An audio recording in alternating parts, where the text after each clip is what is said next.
S, good evening எல்லாருக்கும். Good evening. இன்றைக்கி Nifty, Nifty, midcap, சென்செக்ஸோட எக்ஸ்பைரி எல்லாம் நல்ல ஒரு மூமெண்ட்ஸ் இருந்துச்சு. இன்றைக்கி நல்ல ஒரு பாசிட்டிவ் க்ளோசிங் தான். டெக்னிக்கலி நல்ல ஒரு பொசிஷனில் வந்து நிற்குது நிஃப்டி, பேங்க் நிஃப்டி, சென்செக்ஸ் மூணும். நம்ம பார்த்த வரைக்கும் மூணும் நல்ல ஒரு பாசிட்டிவ் மூமெண்ட்டில் வந்து நின்றுருக்கு. கொஞ்சம் Q3 ரிசல்ட்ஸ் வந்திருக்கு, யூஎஸ் இன்ஃபர்மேஷன் இருக்குது. ஒன் பை ஒன் பார்த்துடலாம். ஃபஸ்ட்டு நிஃப்டி பார்த்துடலாம். நிஃப்டி 378 பாயிண்ட்ஸ் அப்பில் close, 947. Bank Nifty close 488. Fin Nifty 1397. Sensex நான் ஒரு 10 மணி அந்த ரேஞ்சில் பார்க்குறப்ப ஒரு 77,000 அந்த ரேஞ்சில் தான் சஸ்டெயின் 1900 இருந்துச்சு. அங்கேருந்து ஒரு ரேலி. நிஃப்டியும் அதே மாதிரி தான். காலையில் ஒரு 9:45 அந்த ரேஞ்சில் பார்க்குறப்ப ஒரு கேப் அப். காலையில் கிஃப்ட் நிஃப்டி காமிச்சதும் ஒரு 100 சம்திங் பாயிண்ட் கேப் அப்பில் தான் நிஃப்டி காமிச்சிச்சு. அசிட்டிஸ் அதே மாதிரி தான் ஓப்பன் ஆச்சு. அங்கேருந்து லைட்டாக ஒரு புல் பேக் எடுத்து அங்கேருந்து கான்சிஸ்டண்ட்டாக மேலே ஏறி இருக்கு. நல்ல ஒரு ரேலி, நல்ல ஒரு எண்டில் ஒரு டெக்னிக்கலி ஒரு ரேஞ்சில் வந்து க்ளோஸ் ஆகிருக்கு. டே கேண்டில் நம்ம பார்க்கலாம். பேங்க் நிஃப்டியும் அப்படி தான், சென்செக்ஸ் அப்படி தான். இந்த மூணும் கோரிலேட்டடாட்டு கரெக்டாக இருக்குது. எஃப்ஐ டேட்டா பார்த்துருமா இன்றைக்கி. எஃப்ஐ ஆஃப்டர் ஒரு 2 வாரமாக கண்டினியூஸாக சேல். கொஞ்சம் இடையில கொஞ்சம் சேல்ஸ் குறைச்சிருந்தாங்க செல்லிங். இன்றைக்கி பையிங்க்கு மாறி இருக்கிறாங்க. நாளைக்கும் இதை அப்படியே கண்டினியூ பண்ணாங்கன்னா நிஃப்டி ரிவர்சல் 100% கன்ஃபார்ம் ஆகிரும். நல்ல ஸ்டாக்கு தான், சீப்பர் வேல்யூ இருக்குது, எடுத்துக்கலாம். Like hero motor, Tata Motors, இதெல்லாம் நல்ல சீப் ரேட்டில் இருக்குது, எடுத்துக்கலாம். M&M நல்ல ஒரு மூமெண்ட்ஸ் கொடுக்கக்கூடிய ஸ்டாக்கு தான், ரிவர்ஸ் ஆகிரும். டிஏஎஸ் 430 கோடி, பாதிக்கு பாதி விற்றுருக்குறாங்க. பரவாயில்ல. எஃப்ஐஸ் ஒரு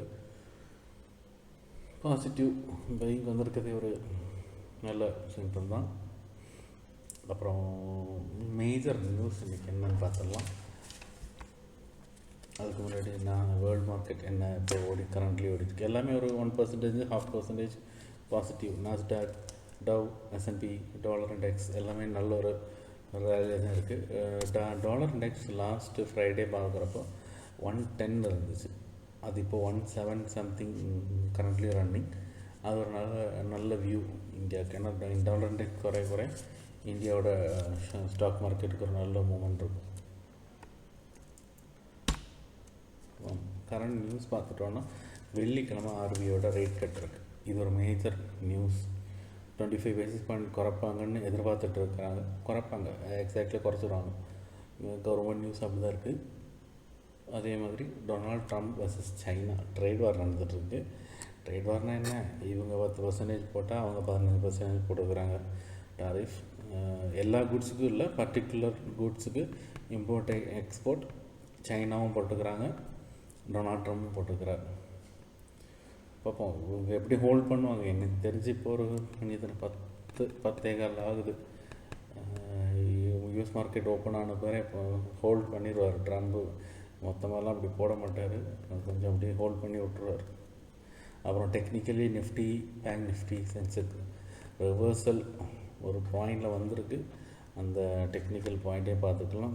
Q3 ரிசல்ட் வந்திருக்கு, பார்த்துருவோமா? Q3 ரிசல்ட் எதுக்கெல்லாம் வந்திருக்குன்னா, Titan, Tata chemical, Kalyan jewel last week வந்துச்சு, நம்ம பார்க்க மாட்டோம். டாடா பவர், இதுக்கெல்லாமே வந்து ஃபஸ்ட்டு கல்யாண் ஜுவல்லர் பார்க்கலாம். இன்றைக்கி 15% கண்டினியூஸ் அப் மூமெண்ட், நல்ல ஒரு ரேலி இன்றைக்கி. லாஸ்ட் வீக் அவங்களோட மேனேஜ்மெண்ட் சைட்லேருந்து கொஞ்சம் நெகட்டிவ் நியூஸ் எல்லாம் கொடுத்துருந்தாங்க CEO. அதனால் நல்ல ஒரு செல்லிங் ப்ரெஷர் இருந்துச்சு. இன்றைக்கி அதெல்லாம் ஓவர் கம் பண்ணி 15% கண்டினியூஸ் ரேலி. அவங்க குவார்ட்டர்லி ரிசல்ட்டும் நல்லா தான் கொடுத்துருக்குறாங்க. 400 crores நெட் ஆப்ரேஷன் ப்ராஃபிட் இருக்குது. அதே மாதிரி 100 crore ப்ளஸ் தான் பிஃபோர் டேக்ஸ் இருக்குது. ஆஃப்டர் டேக்ஸ் எல்லாம் போய் கரெக்டாக வந்துச்சு. ஒரு 100 CR நல்ல ப்ராஃபிட் பண்ணியிருக்காங்க. ஒரு டீசெண்டான ப்ராஃபிட். டைட்டன் அதே மாதிரி தான். குவார்ட்டர் பார்க்குறப்ப நல்ல ஒரு 300+ பாயிண்ட்ஸே வச்சுருக்குறாங்க ரிசல்ட்டுக்கு. இங்கே என்ன மெயின் அட்வான்டேஜ்னால் இதில் ஜுவல்லரி பிஸ்னஸ் வந்துடும், ஆக்சசரிஸ், காஸ்மெட்டிக், இந்த மாதிரி ஃபாஸ்ட் ட்ராக் இந்த மாதிரி ஐட்டம்ஸ் எல்லாமே இவங்க இதில் கொண்டு வந்துடுறாங்க.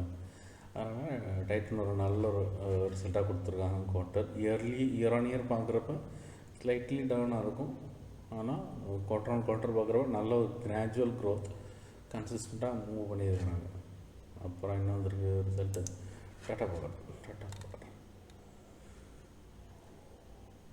டாட்டா பவர் ஸ்லைட்லி ஒரு நெகட்டிவ், குவார்ட்டர் ஆன் குவார்ட்டர் பார்க்குறப்ப ஸ்லைட்லி ஒரு நெகட்டிவ் இம்பேக்ட் இருக்குது. இயர் ஆன் இயர் பார்க்குறப்ப ஓகே தான். இயர் ஆன் இயர் பார்க்குறப்ப ப்ராஃபிட் தான், ஒரு 10 to 13% ஒரு ப்ராஃபிட் பார்க்கலாம். 10% இயர் ஆன் இயர் பார்க்குறப்ப ஒரு 50 to 20, 38, 18 ஒரு 5 to 10% year on year profit வரும். ரெவென்யூ பார்த்துக்கிட்டோன்னா ஆஃப்டர் 3.25 இயர் ஆன் இயர் பார்க்குறப்போ ஒரு 5% ரெவென்யூ அப் ஆகிருக்கும். Not bad. அடுத்தது டாடா கெமிக்கல்ஸ் ஒரு நெகட்டிவ் குவார்ட்டர்லி ரிசல்ட் தான் கொடுத்துருக்குறாங்க. நெட்டு ப்ராஃபிட் -21 கோடி. ஏதோ செட்டில்மெண்ட்லாம் நடந்துருக்குன்னு நினைக்கிறேன். ஓகே, நமக்கு டெக்னிக்கலாக பார்த்துக்கிட்டோன்னா நாளைக்கு பார்க்கலாம். இப்போ நியூஸ் பேசிஸில் ஏதோ செல்லிங் சம் டெப்ட்டு க்ளோஸ் பண்ணியிருப்பாங்க இருந்த ப்ராஃபிட்டில், அதனால தான் இப்படி ஒரு நெகட்டிவ் கொடுத்துருக்குறாங்க. லாஸ்ட்டு குவார்ட்டர் கொடுத்துருக்க மார்ச்சும் கொடுத்துருக்குறாங்க இது மாதிரி ஒரு நெகட்டிவ் ரிப்போர்ட்டு. அது எதனாலே தெரில, பார்ப்போம், நாளைக்கு பார்ப்போம். யூஎஸ் மார்க்கெட் இப்போ எப்படி ஓடிட்டுருக்கு? சொன்ன மாதிரி தான் எல்லாம் 1% to 0.5% எல்லாம் பாசிட்டிவ் தான் ஓடிட்டுருக்கு. அது ரன்னிங். டாலர் இண்டெக்ஸும் நல்ல ஒரு 107 அந்த ரேஞ்சில் போயிட்டுருக்கு. ஓகே, மேஜர் நியூஸ் பார்க்குறப்போ ஜாப் ஓப்பனிங்ஸ் டேட்டா பெரிய நியூஸ் இல்லை, ஆனால் நெகட்டிவாக தான் கொடுத்துருக்குறான். எப்படி ரிஃப்ளெக்ட் ஆகும்னு தெரில. கிஃப்ட் நிஃப்டி எப்படி ஓப்பன் ஆகுதுன்னு பார்த்துட்டு தான் தெரியும். ஓகே, இப்போ நிஃப்டியோட டே சார்ட் பார்த்துருவோம். நான் நேற்று வீடியோ போடணும்னு நினச்சேன், ஆனால் மிஸ் ஆகிப்போச்சு. ஏன்னா நேற்று ஒரு ஹேமர் பேட்டர்ன் ஃபார்ம் பண்ணியிருக்கிறான் ஒரு ட்ரெண்ட் லைன் பக்கத்தில். ஹேமர் லைன் அதோட கன்ஃபர்மேஷன் கேண்டில் இன்றைக்கி எடுத்துக்கலாம். அடுத்தடுத்த பாயிண்ட்ஸ் இருக்குது. இது டே கேண்டில்.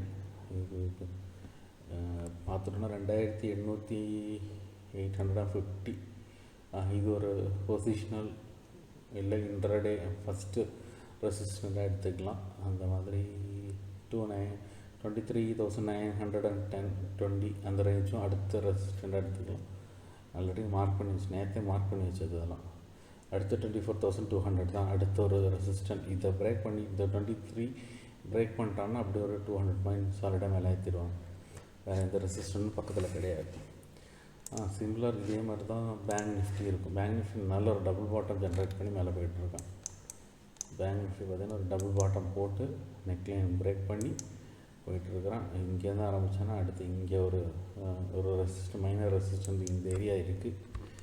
இதையும் க்ளோஸ் பண்ணி மேலே டே கேண்டில் வச்சுட்டான்னா அடுத்து இங்கே போய் பழையபடி மேலே போயிடுவான்.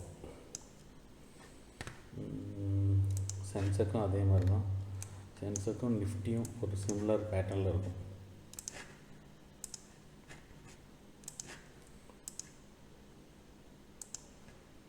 எஸ், இதை பார்த்துட்டிங்கன்னா தெரியும். இந்த ட்ரெண்ட் லைன் பிரேக் பண்ணி இதுவும் ஒரு ஸ்பின்னிங் டாப் மாதிரி போட்டு அது அப்படியே ஸ்பின்னிங் டாப் இல்லை ஒரு ஹேமர்னே சொல்லலாம். ஸ்பின்னிங் டாப்பை ஹேமர்னே சொல்லலாம். ஹேமர் ஸ்பின்னிங் டாப் ஹேமர் போட்டு கன்ஃபர்மேஷன் கொடுத்துருக்கான். நாளைக்கு ஒரு பிரேக் அவுட் கொடுத்துட்டான்னா, இந்த ரேஞ்சுக்கு மேலே பிரேக் அவுட் கொடுத்துட்டான்னா நல்ல ஒரு மூவ்மெண்ட் இருக்கும். இதை கொடுத்துட்டான்னா அடுத்த ரேஞ்ச் இங்கே தான் பொசிஷன் எல்லாம். இந்த range Nifty, bank Nifty, Sensex, fin Nifty எல்லாம் ஒரே மாதிரி தான் இருக்குது.